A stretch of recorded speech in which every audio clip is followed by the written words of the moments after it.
सदा शिवम भजाम्यहं श्री शिवाय नमस्तुभ्यं। बंधुजनों, भक्तजनों, आप सभी का ब्राह्मण देव कन्या चैनल पर बहुत बहुत स्वागत है।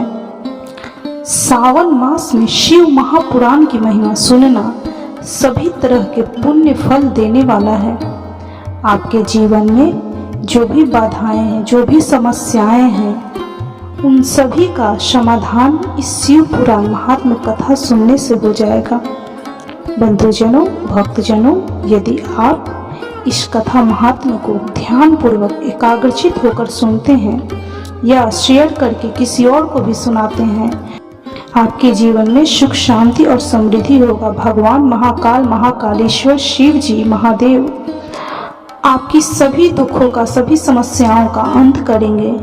तो भक्तजनों, बंधुजनों, चलिए शिव महापुराण की कथा शुरू करते हैं। आज हम शिव महापुराण के श्री रुद्र संहिता तृतीय खंड के 48वें अध्याय की कथा का श्रवण करेंगे।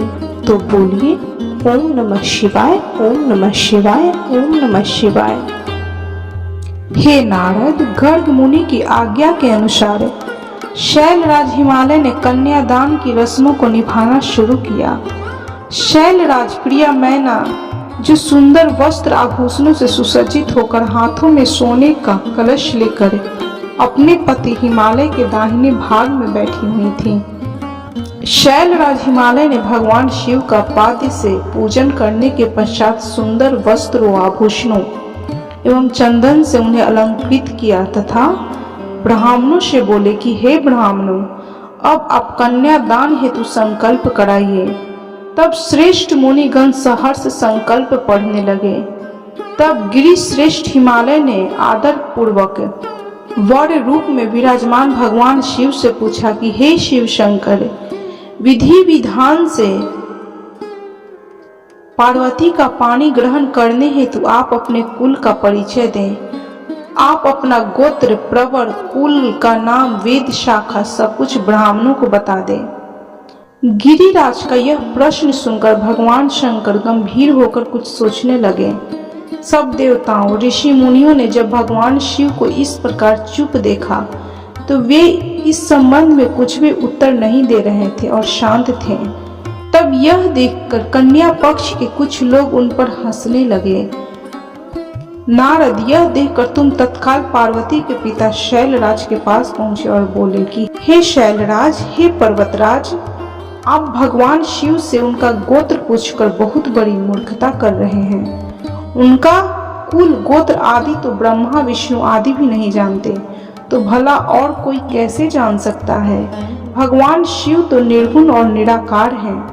वे परम ब्रह्मा परमेश्वर हैं। वे निर्विकार, मायाधारी एवं परात्पर हैं। वे तो स्वतंत्र परमेश्वर हैं। उनका कुल, गोत्र आदि से कुछ भी लेना देना नहीं है।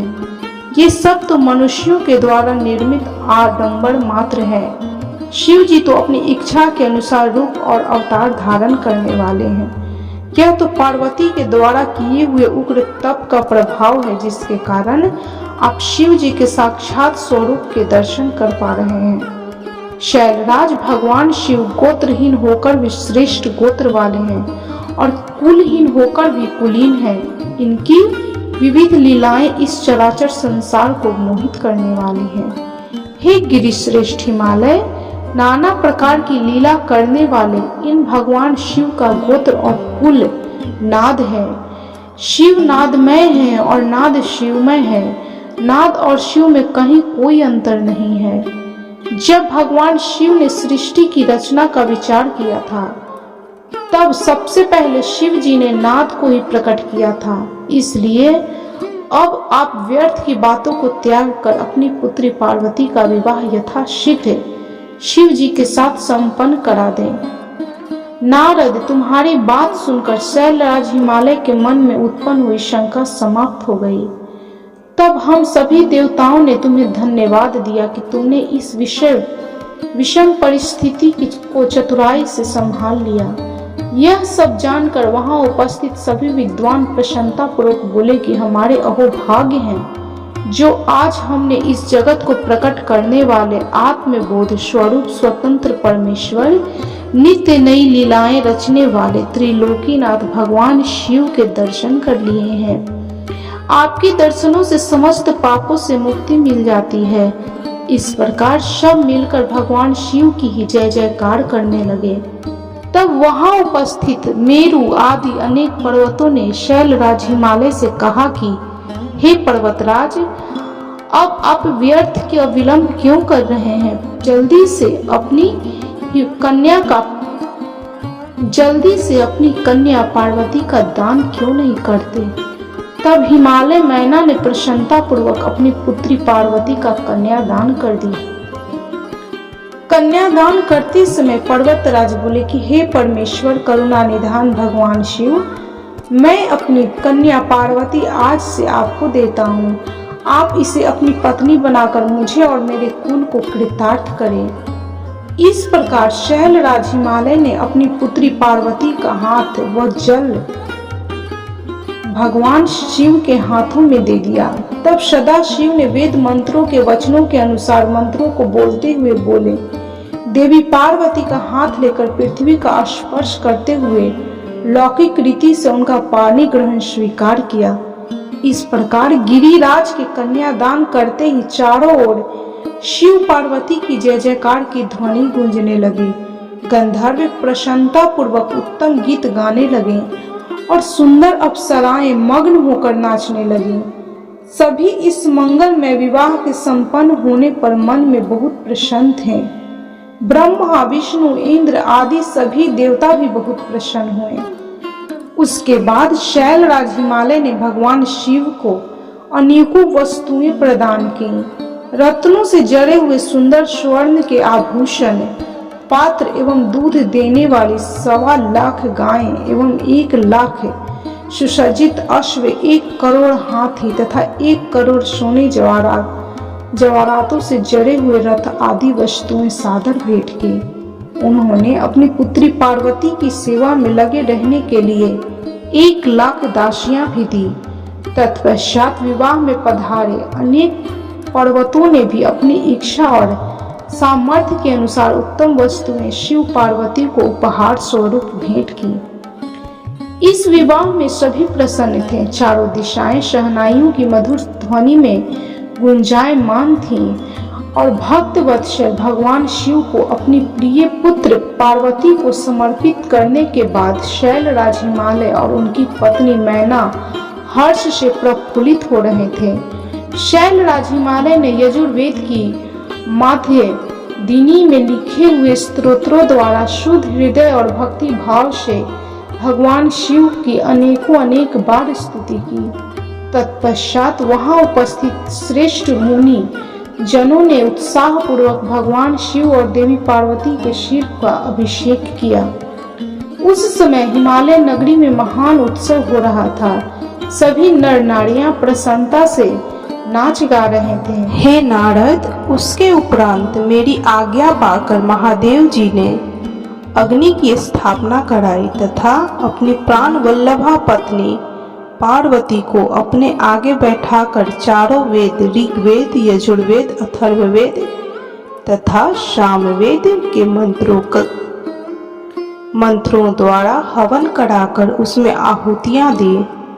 उस समय पार्वती के भाई मैनाक ने उनके हाथों में खीलें दी। फिर लोक मर्यादा के अनुसार भगवान शिव और देवी पार्वती अग्नि के फेरे लेने लगे। उस समय मैं शिव जी की माया से मोहित हो गया। मेरी दृष्टि जैसे ही परम सुंदर दिव्यांगना देवी पार्वती के शुभ चरणों पर पड़ी, मैं काम से पीड़ित हो गया। मुझे मन में बड़ी लज्जा का अनुभव हुआ। किसी की दृष्टि मेरे इन भावों पर पड़ जाए, इस हेतु मैंने अपने मन के भावों को दबा लिया। परंतु शिव तो सर्वव्यापी और सर्वेश्वर हैं, भला उनसे कुछ कैसे छिप सकता है। उनकी दृष्टि मुझ पर पड़ गई और उन्हें मेरे मन में उत्पन्न हुए बुरे विचारों की जानकारी हो गई। भगवान शिव के क्रोध की कोई सीमा न रही। कुपित होकर शिव जी ने मुझे मारने हेतु आगे बढ़ने लगे। उन्हें क्रोधित देखकर मैं भय से कांपने लगा तथा वहां उपस्थित अन्य देवता भी डर गए।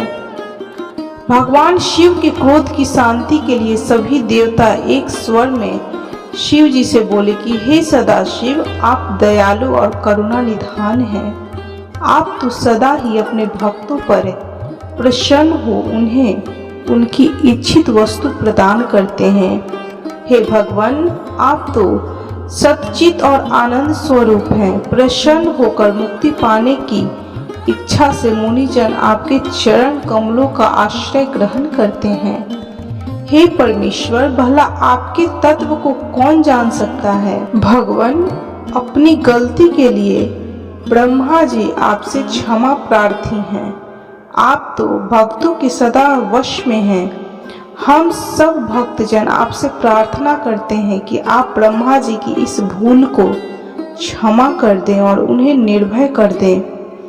इस प्रकार देवताओं द्वारा की गई स्तुति और क्षमा प्रार्थना के स्वरूप भगवान शिव ने ब्रह्मा जी को निर्भय कर दिया, उन्हें क्षमा कर दिया। नारद, तब मैंने अपने उन भावों को सख्ती के साथ मन में ही दबा दिया। फिर भी उन भावों के जन्म से हजारों बाल खिले ऋषियों की उत्पत्ति हो गई, जो बड़े तेजस्वी थे। यह जानकर कि कहीं उन ऋषियों को देख शिव जी क्रोधित न हो जाए, तुमने उन्हें गंधमादन पर्वत पर जाने का आदेश दे दिया। बालखिल ऋषियों को तुमने सूर्य भगवान की आराधना और तपस्या करने का आदेश प्रदान किया। तब वे बालखिल ऋषि तुरंत मुझे और भगवान शिव को प्रणाम करके गंधमादन पर्वत पर चले गए। हे नारद, उसके बाद मैंने भगवान शिव की आज्ञा पाकर शिव पार्वती विवाह के शेष कार्यों को पूरा कराया। सर्वप्रथम शिव जी व पार्वती जी के मस्तक का अभिषेक हुआ।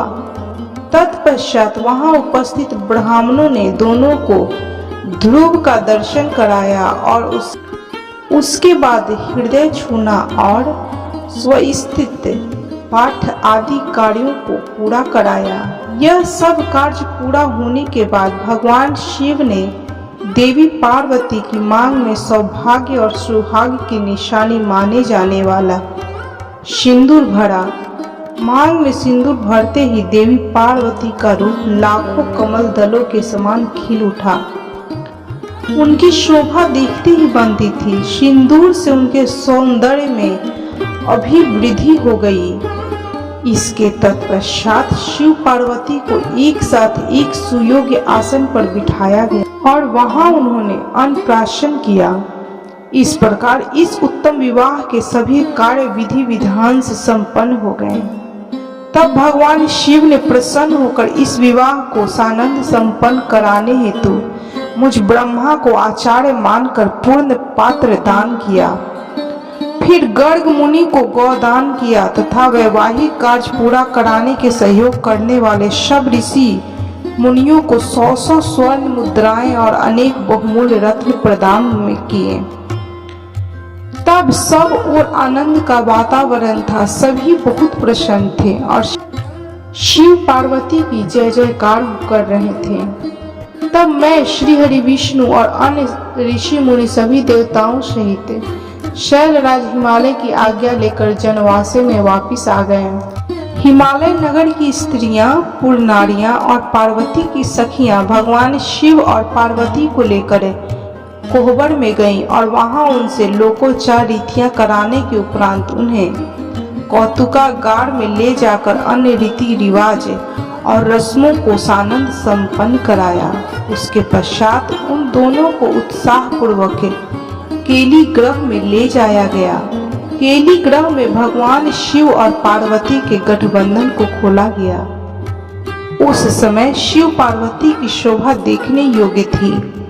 उस समय उनकी अनुपम मनोहारी छवि देखने के लिए सरस्वती, लक्ष्मी, सावित्री, गंगा, अदिति, शची, लोपामृढ़ा, अरुंधति, अहिल्या, तुलसी, स्वाहा, रोहिणी, पृथ्वी, संज्ञा, शतरूपा तथा रति नाम की 16 दिव्य देवांगनाएं, देव कन्याएं, नाग कन्याएं और मुनि कन्याएं वहां पधारी और भगवान शिव से हास्य विनोद करने लगी। सरस्वती बोली, भगवान शिव, आप तो अपने चंद्रमुखी पार्वती को पत्नी रूप में प्राप्त कर लिया है। अब इनके चंद्रमुख को देख देख कर अपने हृदय की शीतल करो। लक्ष्मी जी बोली, हे देवों के देव महादेव, अब लज्जा किस लिए, अपनी प्राण बल्लवा पत्नी को अपने हृदय से लगाओ, जिसके बिछड़ने के कारण आप दुखी होकर इधर उधर भटकते रहे। उस प्राण प्रिया के मिल जाने पर कैसी लज्जा। तो उधर सावित्री बोली, अब तो पार्वती जी को भोजन कराकर ही भोजन करना होगा और पार्वती को कपूर सुगंध युक्त तांबूल भी अर्पित करना होगा। अब जाह्नवी बोली कि हे त्रिलोकों के स्वामी, स्वर्ण के समान सुंदर पार्वती जी के केश धोना एवं श्रृंगार कराना भी आपका कर्तव्य होगा। इस पर शची कहने लगी कि हे सदाशिव, जिन पार्वती को पाने के लिए आप सदा आतुर थे तथा जिनके वियोग के दिन आपने विलाप कर कर बिताए थे, आज वही पार्वती जब आपकी पत्नी बनकर आपके साथ विराजमान है, तो फिर काहे का संकोच। क्यों आप पार्वती को अपने हृदय से नहीं लगा रहे हैं। देवी अरुंधति बोली, इस सती सुंदरी को मैंने आपको दिया है, अब आप इसे अपने पास रखें और उसके सुख दुख का ख्याल रखें। देवी अहिल्या बोली कि भगवान, आप तो सबके ईश्वर हो, इस संसार के स्वामी हो, आपके परम ब्रह्मा स्वरूप को कोई नकार नहीं सकता। आप निर्गुण निराकार हैं, परंतु आज सब देवताओं ने मिलकर आपको भी दास बना दिया है। हे प्रभु, अब आप भी अपनी प्राण बल्लभा पत्नी के अधीन हो गए हैं। यह सुनकर वहां खड़ी तुलसी कहने लगी, आपने तो कामदेव को भस्म करके पार्वती का त्याग कर दिया था, फिर आपने क्यों आज उनसे विवाह कर लिया हो। इस प्रकार उन देवांगनाओं की हंसी मजाक चल रही थी और वे भगवान शिव से ऐसी ही बातें कर करके बीच बीच में जोर जोर से हंसती तो कभी खिलखिलाकर रह जाती। इस पर स्वाहा ने कहा कि हे सदाशिव, इस प्रकार हम सबकी हंसी ठिठोली सुनकर क्रोधित मत हो जाइएगा। विवाह के समय तो कन्या व स्त्रियां ऐसे ही हंसी मजाक करती हैं। तब वसुंधरा ने कहा कि हे देवाधिदेव, आप तो भावों के ज्ञाता हैं, आप तो जानते ही हैं कि काम से पीड़ित स्त्रियां भोग के बिना प्रसन्न नहीं होती। प्रभु, अब तो पार्वती की प्रसन्नता के लिए कार्य करो। अब तो पार्वती आपकी पत्नी हो गई हैं, उन्हें खुश रखना आपका परम कर्तव्य है।